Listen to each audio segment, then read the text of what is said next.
என்னை அறிமுகப்படுத்தின என்னுடைய குரு பாரதி ராஜா அவர்கள். எனக்கு மிகப்பெரிய வருத்தம் அவர் இந்த படம் பார்க்க முடியலைங்கிறது.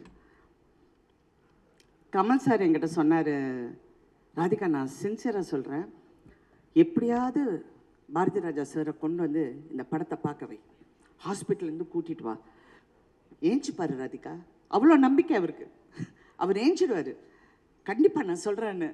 சார் அவரை அப்படியெல்லாம் கூட்டிகிட்டு வர முடியாது சார் அப்படின்னு. யா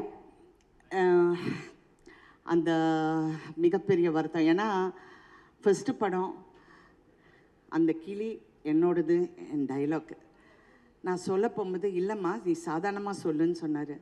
ஒன்று நான் டைலாக் பேசுவேன், இல்லைன்னா கை தூக்குவேன், இது ரெண்டு கலந்து என்னால் பண்ண முடியாதுன்னு சொன்ன இந்த நடிகை இன்னைக்கு தாய் கிழவியா, அவர் தாயாரை அவங்க மாதிரி நிறைய இருக்கணும்னு நினச்சேன். அவங்க பேர் கருத்தம்மா, அவங்க மாதிரி இருக்கணும்னு நினச்சேன். அவர் ஸ்டில்லு பார்த்தாரு கடைசியாக, எங்கள் அம்மா இறந்தப்ப அவர் வந்தார், வந்து இந்த ஸ்டில்லை பார்த்து அப்படி அழுதார்.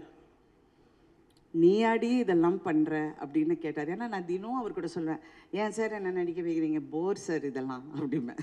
யார் சார் என் மூஞ்சியெல்லாம் பார்ப்பாங்க, அப்படியெல்லாம் கேட்டு நான் வந்திருக்கேன். ஸோ அவர் இன்னைக்கு இந்த படம், ஐ ஹோப் கடவுள்கிட்ட அவர் நல்லா வந்து இந்த படத்தை பார்ப்பாருங்கிற நம்பிக்கை எனக்கு எப்போ இருக்குது.